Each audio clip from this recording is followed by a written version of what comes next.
Happy first Sunday of Lent. And to add to your penances is you all have to listen to me ramble on for a half hour.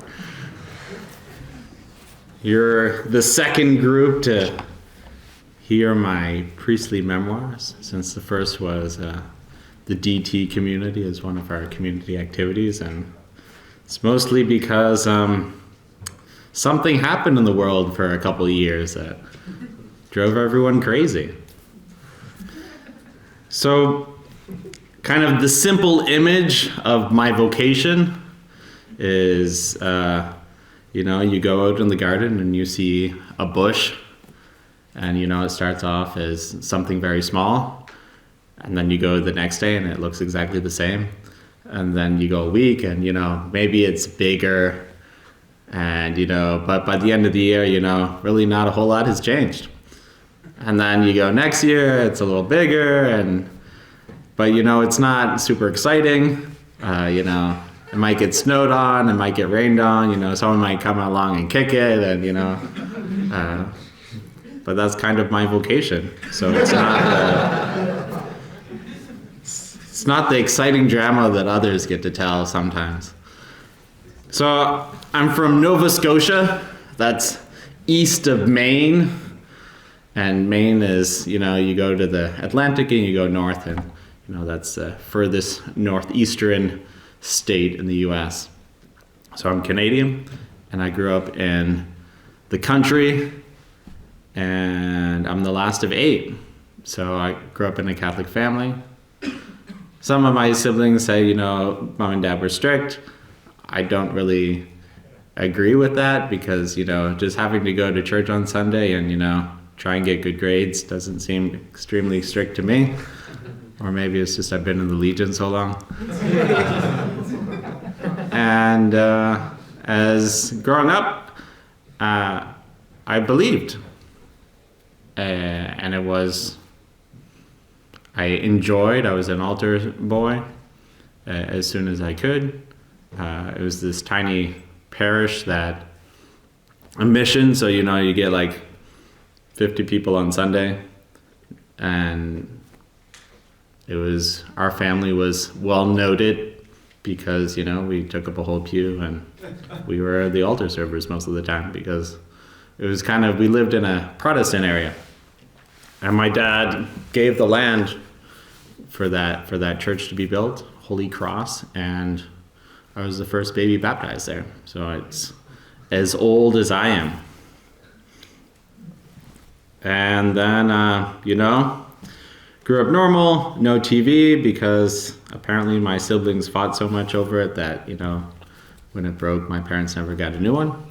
So I just never knew one. And then it was just kind of pretty normal. And then when I was 13,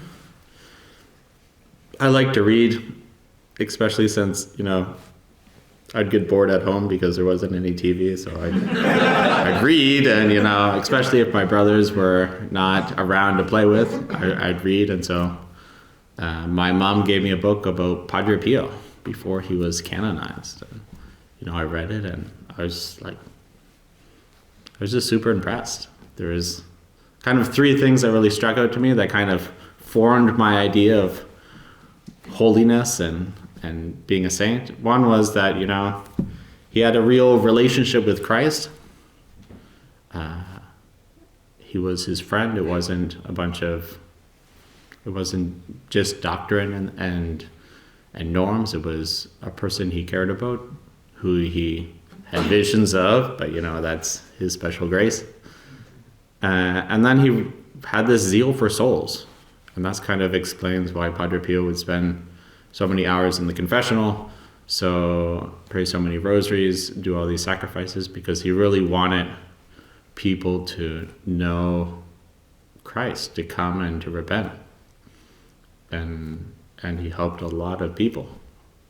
And then the third was he took the faith seriously, his vows seriously, and kind of what showed it the greatest for me was the fact that the church came and said, You can't celebrate Mass publicly. You can't hear confessions because we think you're a charlatan and are taking advantage of people because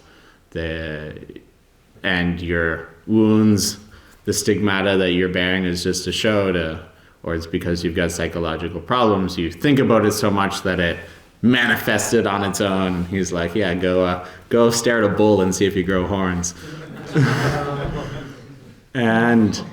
But he obeyed, and he really believed that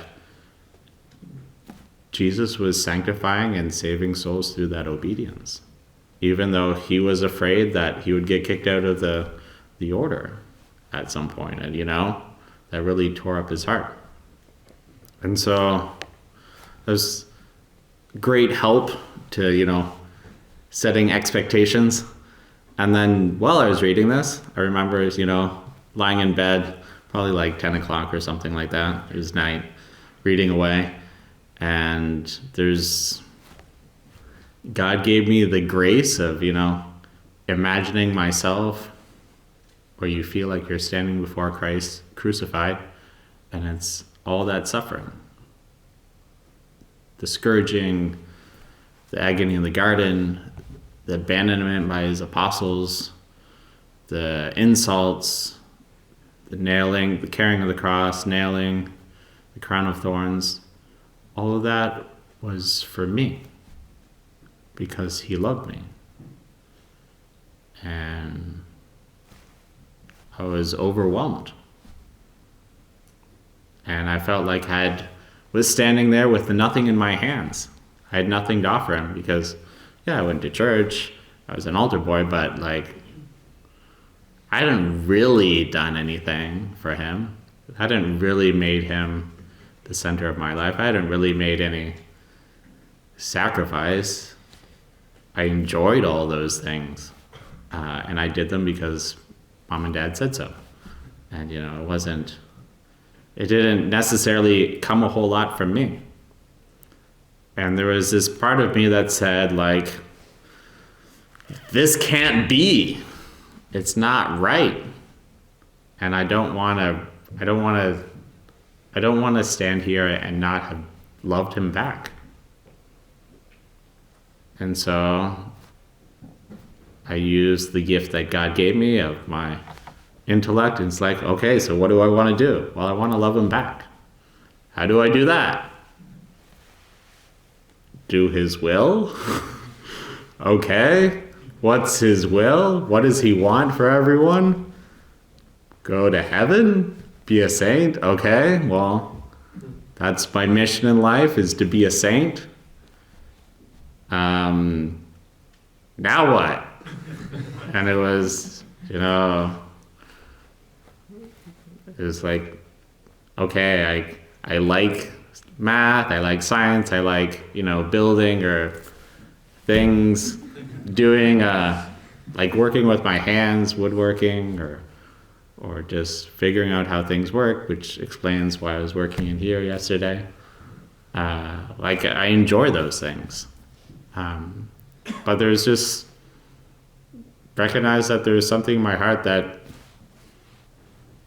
there's a lot of people who don't know Christ. And when you don't know Christ, that's a lot of darkness. And that's a lot of making it on your own with not a lot of help. People, I always get some people like to say oh, those who don't know Christ, God will save them, or if they follow their conscience perfectly. It's do you know how hard that is? Do you know how frustrating that is? Do you know how absolutely impossible it is to go the narrow path without knowing Christ?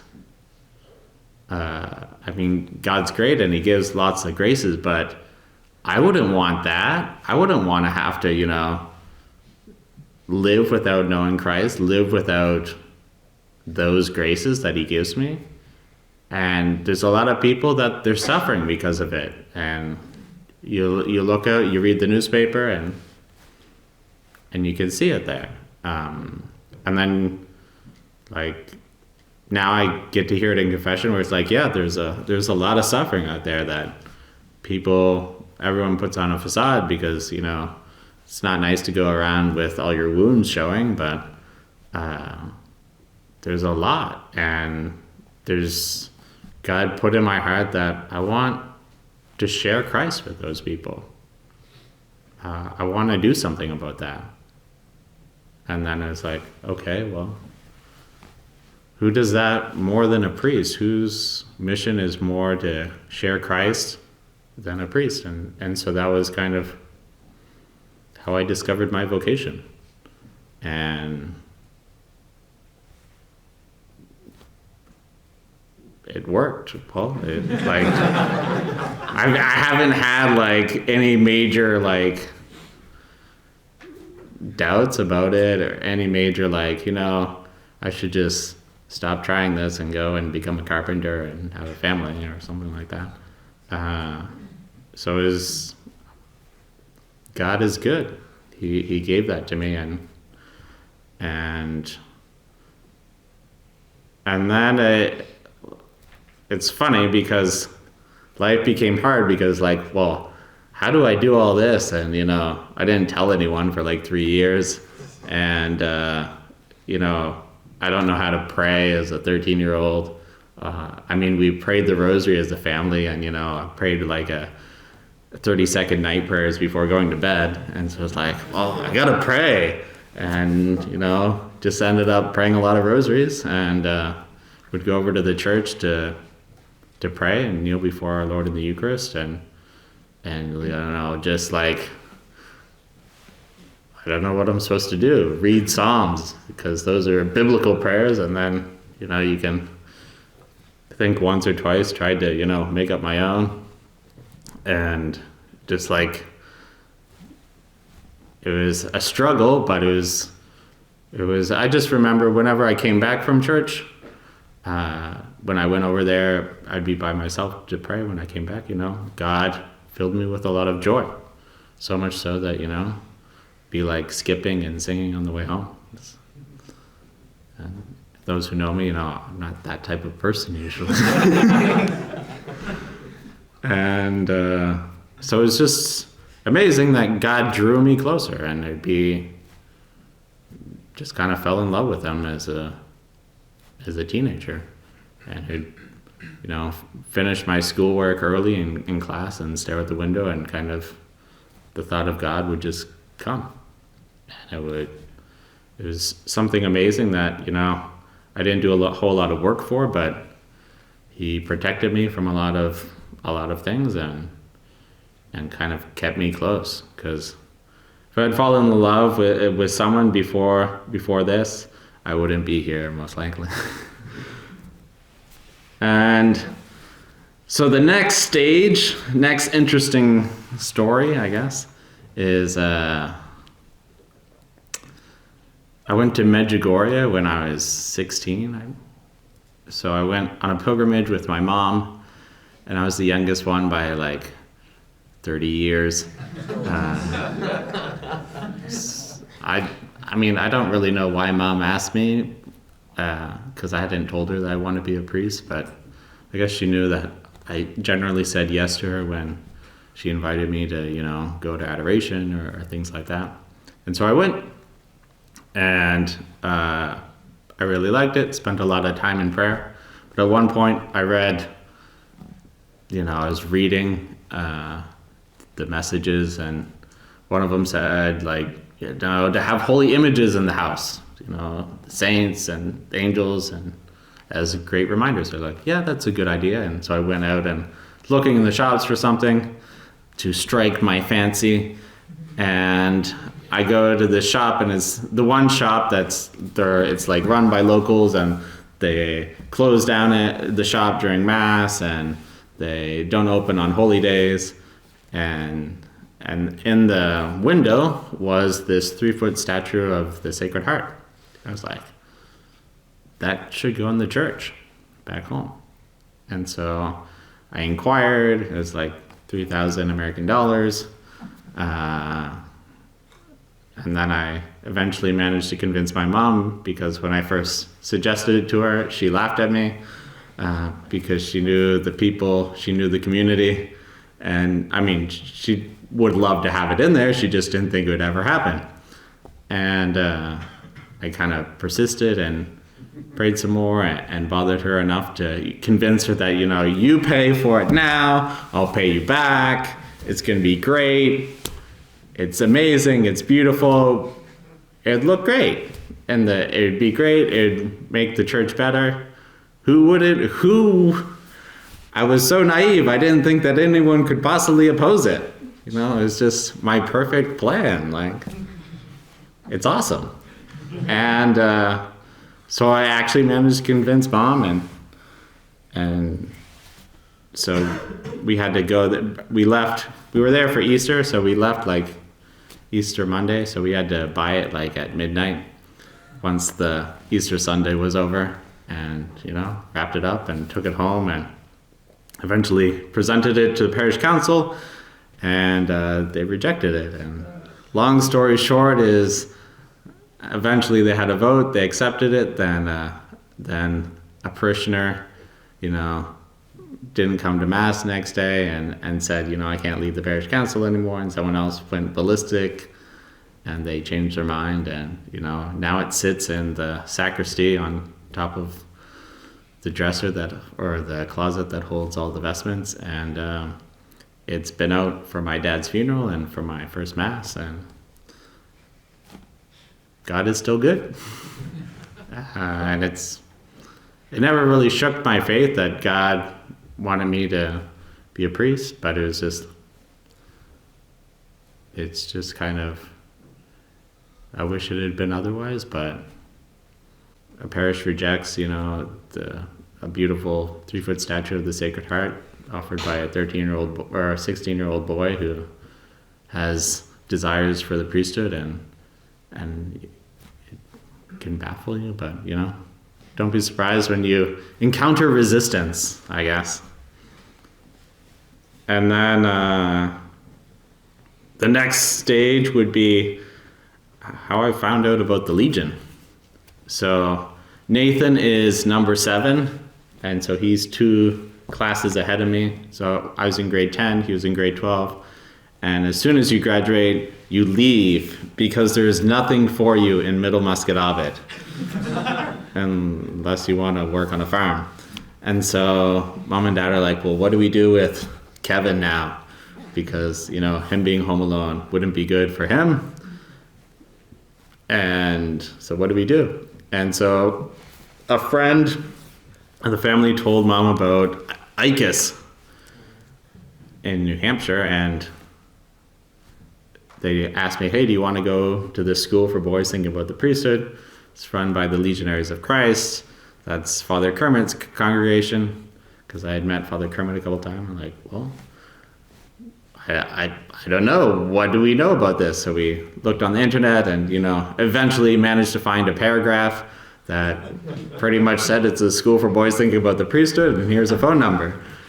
And so we called, and God's providence, they said, yeah, come up and visit. We're having a group of boys coming this weekend. It'll be great.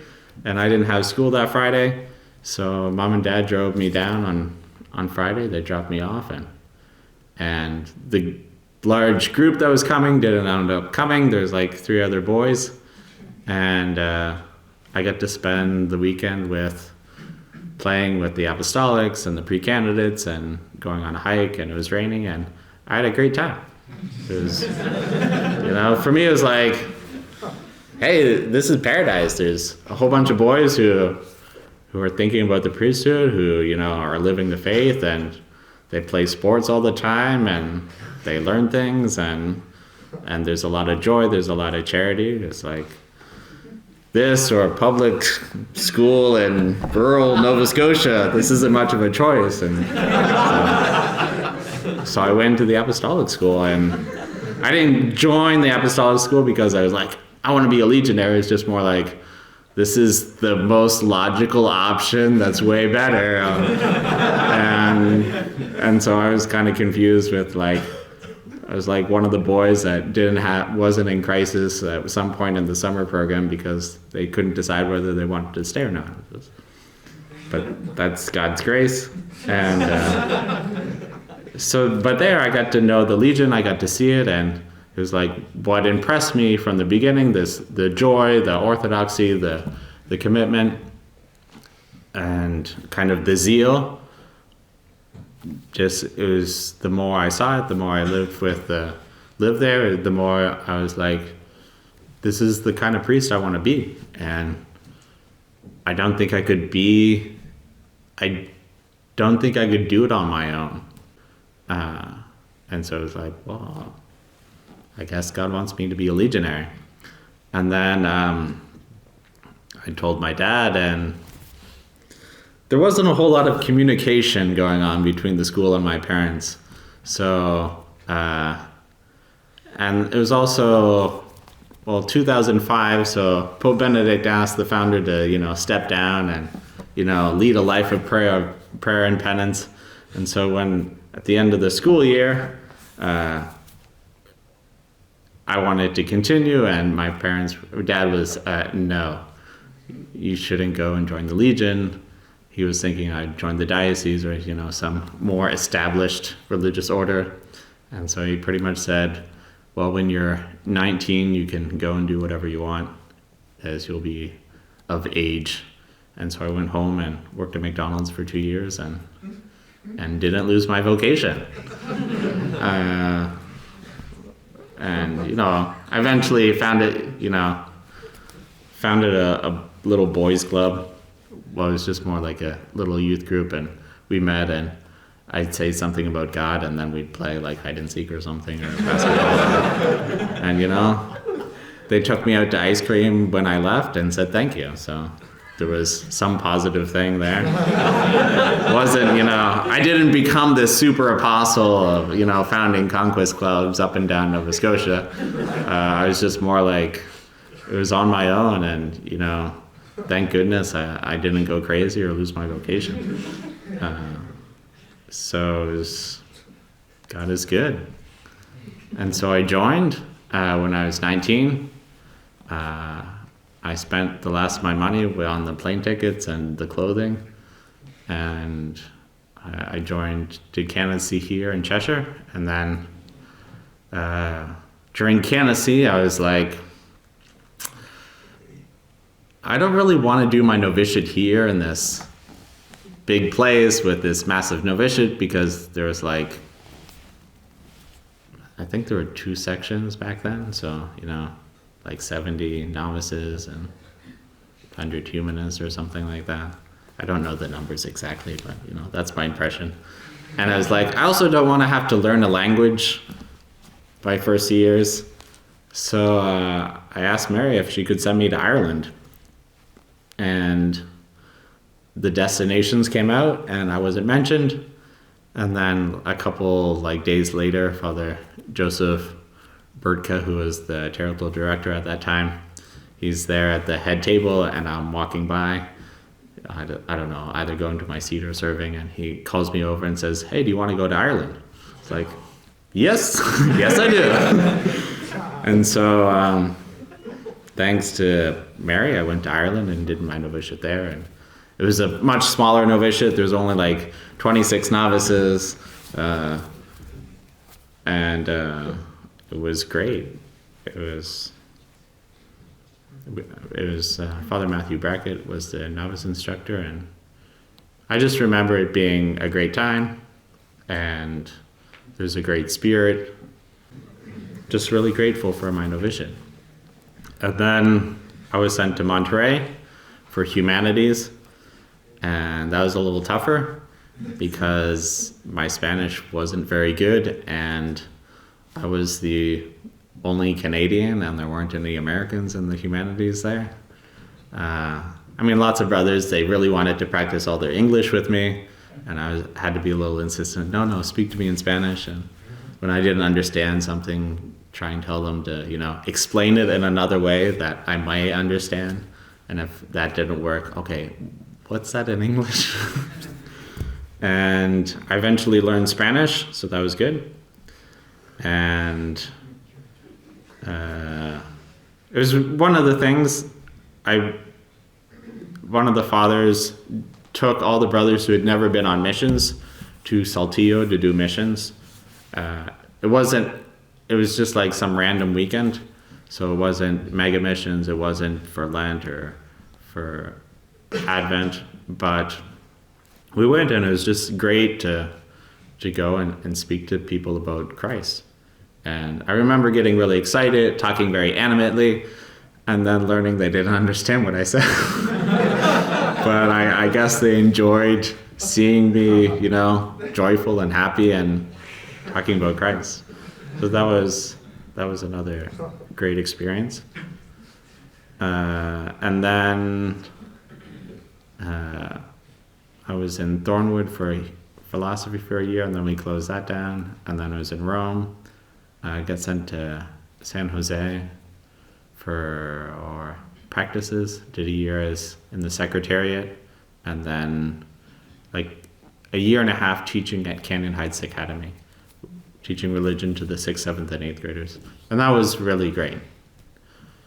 Just as, teaching CCD, I'm sure you're learning that, managing the classroom is like the most important thing, because otherwise no one can learn anything. But I had a great time with them, and I kind of discovered that, hey, I enjoy like coaching them on, encouraging them, teaching the faith. And it's just, God gave me something that was good for me, and that was great. And then, theology in Rome. And then I was sent to Houston doing ECYD work. And then I was ordained a deacon on my mom's birthday. So it was at Sacred Heart. So while everyone was, there were 3 of us, Father Kramer Cameron and Father Andrew Granati and myself.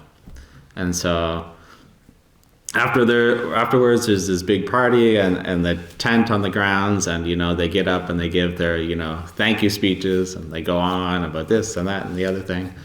And I went up and I said, okay, thank you, and like did a little like thanks to Mom, thanks to da, and then I went, okay everyone, I need you to help me sing a song. And everyone's like, what in the world is he talking about? And so I started singing Happy Birthday to Mom. And, a bunch of people joined in. She was totally surprised, and it was great. It was a lot of fun. And you can bring those wonderful spirit of, a little bit of mystery, a little bit of surprise and joy in these moments when God lines things up like that. And then the pandemic hit, and I had to figure out where to get ordained, or I had to kind of organize it since Rome was no longer an option. And so I did it home in Nova Scotia. I did it in Truro, not in Middle Muscatawit, because Holy Cross is a little too small. So I did it in Truro. That's where I lived while I was at McDonald's before joining. And so there's a nice Immaculate Conception parish. And I was worried because I guess the beautiful thing is God kind of like made a gap in the craziness. So it wasn't total insanity, because I was talking with the bishop, and at one point he's like, okay, 5 people can be there. So that's like me, the bishop, my mom, and a priest, and somebody else. And it's like, man, it's gonna be horrible. And then like nailed down a date, September 19th. So no correlation to anything. It's just a Saturday in September where the bishop's free, and all of a sudden kind of the restrictions lifted a bit, and so we were able to have 70 people there. And The only problem was that there was this Atlantic bubble. So if you didn't live in Nova Scotia, New Brunswick, or Prince Edward Island, you had to quarantine for 2 weeks. So there were 2 people who quarantined for my ordination. Myself and a friend of my mom who returned to the faith because of my ordination. Because mom invited her to go to my ordination when it was going to be in Rome. And she got excited and recognized, hey, this is a once in a lifetime opportunity. There's a lot of weight to this. It's important. And so she came back to the church after 50 years and, prayed a lot with my mom, and she's still going strong. And so that was a gift and a surprise. But I got to have a lot of family there that, like cousins, and my grandmother on my mom's side was able to be there, whereas almost all of them wouldn't have gone to Rome for my ordination. But all of my siblings who lived outside of Nova Scotia didn't end up going because they couldn't take 2 weeks off. And also no other legionary could go because either they weren't Canadians or they were and they couldn't take 2 weeks off. So I had Father Todd Arsenault's parents and Father Thomas Murphy's parents as representatives as the legionaries. But it was good. It was great. I didn't wear a mask for my ordination, which was a nice little pat in the back from God as well. And it was really beautiful, and the bishop was great about it, and it was awesome. So, and then just one story more. So the friend of my mom who came, Catherine, so after my ordination, did my first mass back at Holy Cross, and gave kind of like a vocation story homily, and had the statue of the Sacred Heart up in the sanctuary, which was great because it's just a beautiful statue, and I love the Sacred Heart a lot. And so that was great. And then I hung out with Mom and Catherine for a week, and we went and visited some other people and went to a cottage. But when Thursday came around, it was dinner, and I kind of was watching the clock. I'm like, it's getting late and I need to do my holy hour. So I kind of put a stop to the conversation and said, I need to go do my holy hour. If you guys want to come, then, we'll have exposition and it'll be really nice. Otherwise, I'll just be there kneeling in front of the tabernacle. And Catherine was like, no, I don't want to impose on your prayer time or anything. And Mom's like, no, this will be great. You're getting the whole 9 yards, the whole kit and caboodle. And come on, let's go. And so we cleaned up and we went over to the church because Mom has a key. And it's this tiny parish, and half the parishioners probably have a key. And so we went over there. But when we got there, so we drove over because we didn't want to walk 5 minutes. And Catherine was shaking before entering the church. And so she needed Mom to help her just walk up those 7 stairs to enter the church. And something was going on. And so I go in and I'm trying to find, the monstrance and get everything set up because they probably haven't used the monstrance in a long time. And so I found it, and I'm getting things set up and checking that there's a host, appropriate size host in the tabernacle, and I get everything set up, and she's there in the foyer with Mom, and she's shaking like something is oppressing her.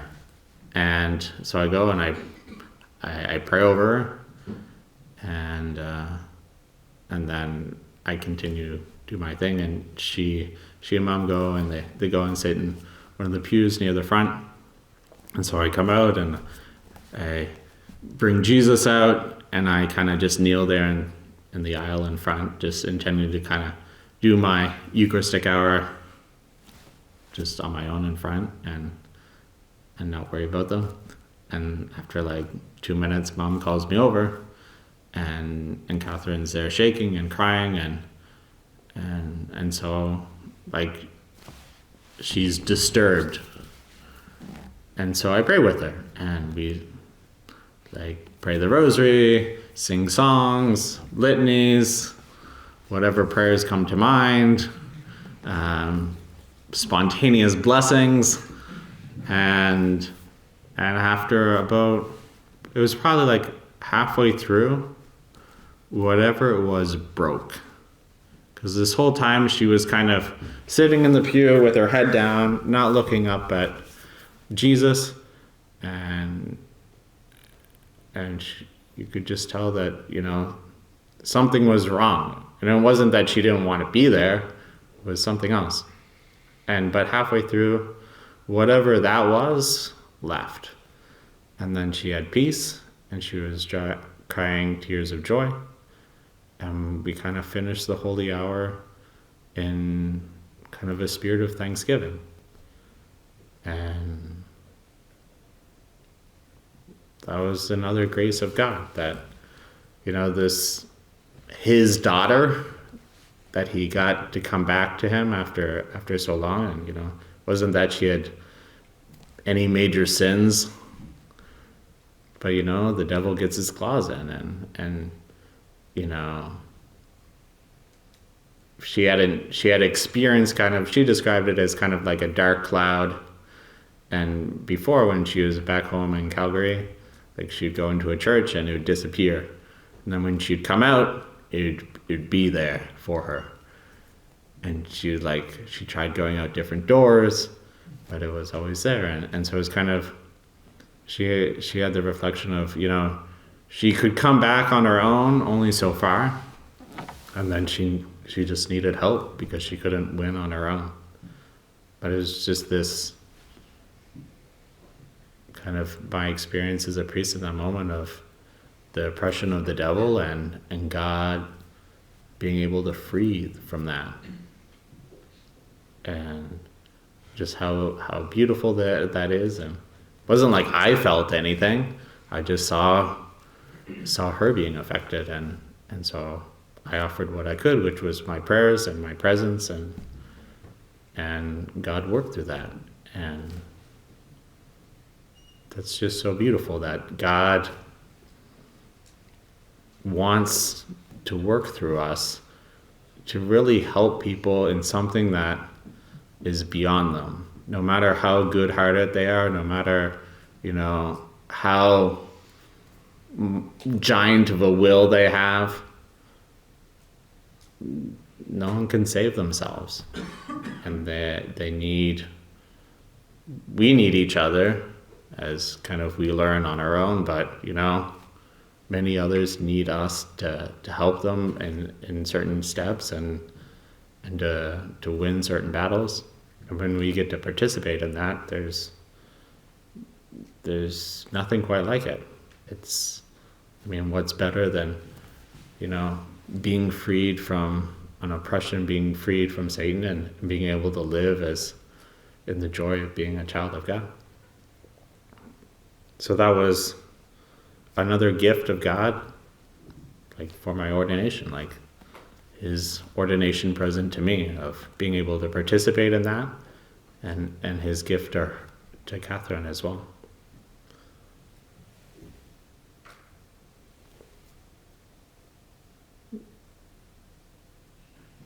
There isn't anything after that kind of competes, and it's been at least a half hour, so if you have any questions, you just got to invite me to your table at lunch or something, or ask me to be there during your conversation time between classes, but just keep up the fight each day, and kind of know that,